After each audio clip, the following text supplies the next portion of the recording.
Gloria Gaither and her husband Bill were known as the soulful heart of church music. Now, though, she's saying goodbye, maybe to all of us as well as the stage, with a weak voice and tears in her eyes. What went on behind the scenes to make this sad goodbye possible? Why are fans all over the world getting ready for the saddest episode yet? Gloria Gaither has been more than just Bill Gaither's wife for a long time. Some of the most powerful Christian songs ever were written with her in mind. Gloria's deep faith and timeless words have touched people all over the world. She co-wrote many Gaither classics and gave many of their songs their artistic voice. But Gloria, who is 82 years old now, has sent a heartfelt message to her friends that marks a new part of her journey. Gloria looked very emotional in a new video shared by the Gaither music group. In it, she thanked fans for their love, prayers, and unwavering support over the years. There comes a time, she began, when you feel a soft pull on your heart, like God is calling you to a calmer time. Gloria didn't say the words retirement, but she made it sound like she was stepping away from public outings and big events. In its place, she wants to spend more time with her family and focus on writing, thinking, and quiet times. Quite different from the many years of traveling, performing, and ministry. Before she became famous as a great songwriter and the leader of Southern gospel, Gloria Gaither was just Gloria Sickle. His family was very religious and had strong morals. He was born in Michigan on March 4, 1942. Being raised in a loving home that valued education, books, and music, Gloria showed early on that she was good at words and expression. She did well in school and loved poems, writing, and the arts. Gloria went to Anderson University, a small Christian college in Indiana, after high school to get a degree in English.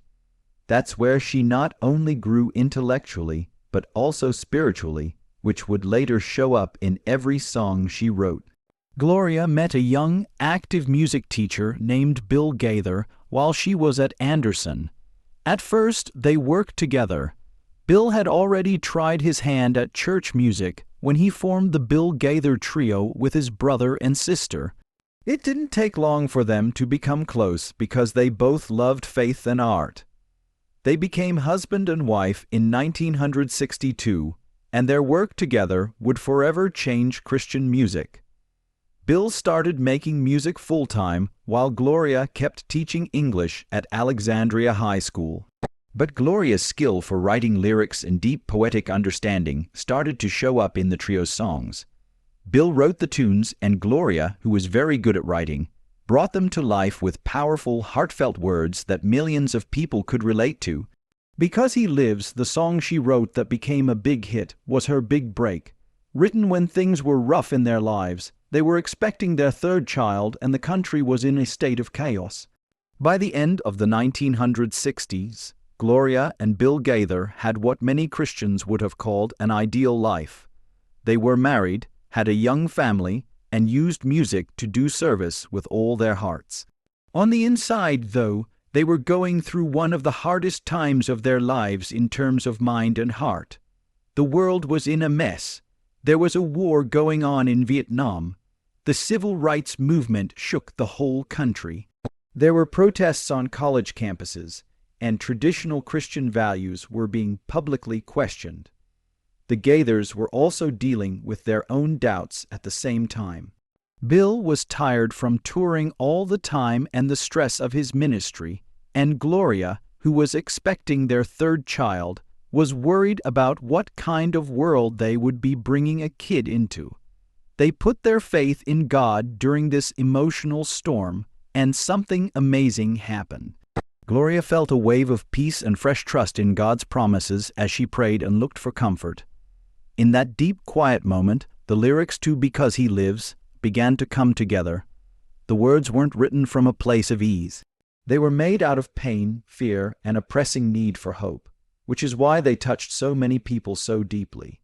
When it was made in 1971, the song quickly became a worldwide prayer for Christians who are going through hard times.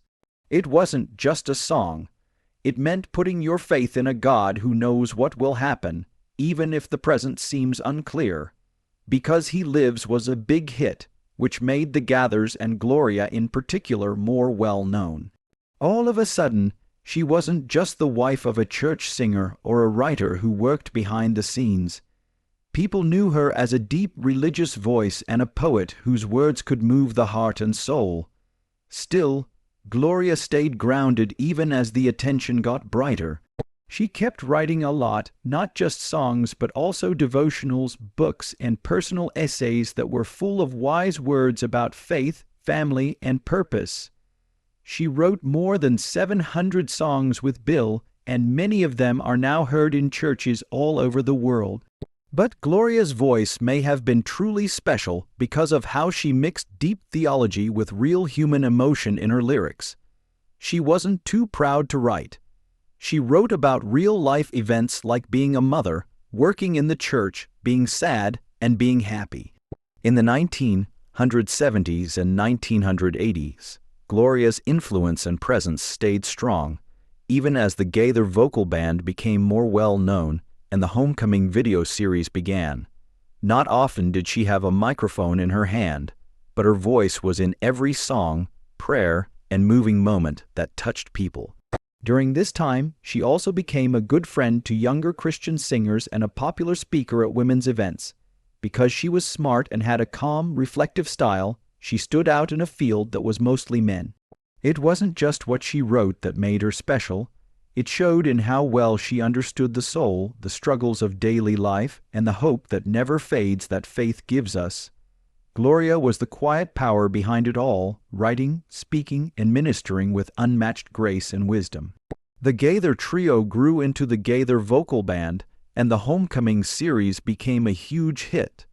Fans look back on not only her gifts to gospel music, but also the amazing journey that took her from being a teacher in a small town to becoming a voice of faith through music.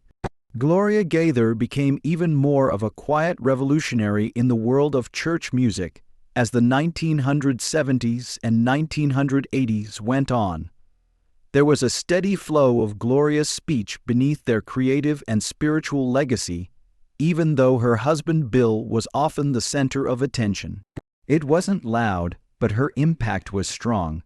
Christians all over the world came to know and love the Gaither vocal band and later the Gaither Homecoming series. Their music was more than just a show, it was for service. The songs Gloria wrote had a depth and literary beauty that made them stand out in their field. In a field where clichés and repetition are common, Gloria's songs were full of deep theological thought, beautiful imagery, and honest feelings. She knew how to make theology personal, how to turn the big mysteries of God into lines that regular people could sing as they went through grief, joy, doubt, and faith. The way she added a sense of story to gospel music was one of her most important accomplishments. Gloria wrote more than just songs. She told stories about how people went from darkness to light, from hopelessness to hope, and from death to life again. Her songs had a literary weight that hit close to home. She understood the arc of redemption not only in the Bible, but also in people's lives, and she put that knowledge into words that still move people today. Gloria was a voice for Christian women of all generations in addition to her songs. She broke down some quiet hurdles at a time when few women had important theological or creative roles in Christian music. She didn't do a show when she wore glitter or shoes. It wasn't like she had to be the wife of a priest and sing backup. There were many sides to Gloria. She was smart, a mother, a thinker, and a spiritual leader. She wrote many devotionals, spiritual journals, and reflective essays. In many of them, she looked at how faith, society, identity, and family all affect each other. Her works helped women deal with motherhood, ministry, and the everyday stresses of life. It was clear that she was having trouble.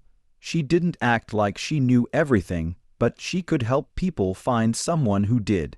She also left behind a lot of money to spend in the next generation. Gloria was very active in teaching and leading others to Christ. She helped to start the Gaither Family Resources Center and the Gaither Homecoming Bible. She gave younger gospel artists, especially women, a way to get noticed and help them grow. They looked up to her as a singer and as a person. In a world that cared more and more about fame and looks, Gloria stayed focused on what was important. "We never set out to be stars," she said one time. "That promise has made all the difference." Gloria Gaither wrote songs about deeply lived lives. She wasn't flashy and didn't try to get attention, but anyone who spent even a moment with her could feel the quiet gravity of her soul. Her faith wasn't something she did to show off. Gloria's biggest ministry was the way she showed up in everyday life. Friends say she was a good listener, thoughtful and wise. She didn't fill silence with noise, she filled it with peace. In meetings, she was the one who asked the deeper question. When things went wrong, she was the one who brought calm. As a wife, she was very loyal. She and Bill were married for 60 years and were not only musical partners, but also true soulmates. Their relationship had its ups and downs. Raising 3 kids on the road, running a big ministry, and meeting everyone's expectations were hard. But Gloria was always there for her kids. As a mother, she planned her days and cared for them. Even when she had a lot going on, she was always there for them. She wrote songs late at night after the kids were asleep, went for long walks, and had long talks. She taught them about Jesus and about kindness, honesty, and responsibility. In addition to artists, she also mentored writers, pastors, and thinkers, and many of them say that she changed the way they thought about their Christian calling. As a friend, she was loyal and wise, and as a woman of faith, Gloria Gaither was a link between the past and the future. She loved old hymns, but wasn't afraid to ask tough questions. She stuck to biblical truth, but also made room for complexity. Her faith wasn't afraid of nuance. It was strong enough to handle it. Her life became an example of how to live well, both in public and in private. She showed that success in ministry isn't measured by fame, but by faithfulness. That a song is only as powerful as the person who wrote it, and that being a servant is the truest form of greatness. As Gloria steps away from the spotlight, she leaves behind more than a catalog of beloved hymns. She leaves behind a legacy of wisdom, grace, and strength. Her songs will be sung in churches, at funerals, in quiet hospital rooms, and at happy family gatherings for years to come. But maybe even more importantly, she set a great example for men and women who want to live meaningful, humble, and faith-filled lives. In the words she gave us, it seems right to let her own lyrics echo in this moment of goodbye. God sent His Son, and they called Him Jesus. He came to love, heal, and forgive. He lived and died. Gloria Gaither is famous for her spiritual depth and beautiful lyrics, but her family has always been her first ministry. Behind every concert, song, and book, there was always home, full of faith, laughter, and long conversations. She and Bill Gaither had 3 children, Susan, Amy, and Benjamin. All 3 were affected by their parents' ministry, but in different ways, and all were shaped by Gloria's steady hand and caring heart. Suze, and Gaither Jennings, the oldest, has been involved in the Gaither business and ministry for a long time. She and her parents worked together behind the scenes to manage family resources and wrote several songs, including catchy homecoming songs. Susan Gaither is more than just a collaborator. She has carried the Gaither vision into the next generation by combining business sense with a deep respect for their musical and spiritual legacy. Amy Gaither Hayes, the middle child, went her own creative path. She is a poet, actress, and teacher, and she got her love of language and literature from her mother. In interviews, she has been honest about how intellectually rich her childhood was and how dinner talks were often about religion, art, and other interesting things. She once said, "Mom didn't just want us to be good Christians. She told us to think, to question, and to figure out why we believed what we did." Benjamin Gaither, the youngest, became a musician like his father. He is a producer and singer who co-founded Leavorn Media and has worked closely with his parents on many homecoming projects. His music is more modern, but it is still based on truth, family, and faith. All three of her children hold their mother in high regard, both as a parent and as a role model. They talk about how patient she was during the busy years of touring, how she would write late at night after putting them to bed, and how she would turn everyday events into spiritual lessons. Family vacations weren't expensive, but they were sacred, and time spent together was protected. Gloria never put her family second, even when the demands of ministry got tough. When she told her family a few months ago that she wanted to slow down, they were thankful and emotional. They have always known her as a strong, steady presence who kept things together when life on the road got crazy. Now that she's taking a step back from the spotlight, her children and grandchildren are rallying around her and respecting her wish for a quieter season. They've made it clear that Gloria Gaither's legacy doesn't end here, it just changes. Her wisdom will continue to reach people in new ways through books, re-released music, and old writings. Bill Gaither talked about his wife's choice in a recent interview. He said, "Gloria has given so much for over 60 years. She's poured herself into the church, into our family, and into the world through her words. I think it's time she rests right in peace, holds her grandchildren, walks in the garden, and listens instead of always speaking." They have earned that. Their grandchildren, who are now teens and young adults, have also said they appreciate her being there. Some of them have written on social media that Nana was their favorite storyteller and that she always had a journal in her lap and a story in her heart. They say she was curious, wise, and full of grace. Fans all over the world were moved by Gloria's message of taking a step back, which she sent through a simple video and a few heartfelt words. Her farewell video on YouTube had thousands of comments, many of which were emotional tributes. Her songs helped me get through cancer. I found Christ through the Gaither homecoming tapes, and Gloria's words always made me cry. Every birthday, my mom played Because He Lives. She's gone now, but Gloria's words still bring her close. In honor of her contributions, churches all over the U.S. and the world have held special services. Radio stations have played tributes to Gloria Gaither for hours on end, and some fans have even made videos where they share how her songs have changed their lives. What's amazing is how personal the response has been.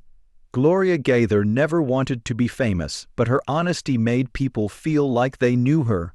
Her hymns are still played every day in nursing homes and prison chapels, and her words live on in framed sheet music and worn CD in quiet living rooms.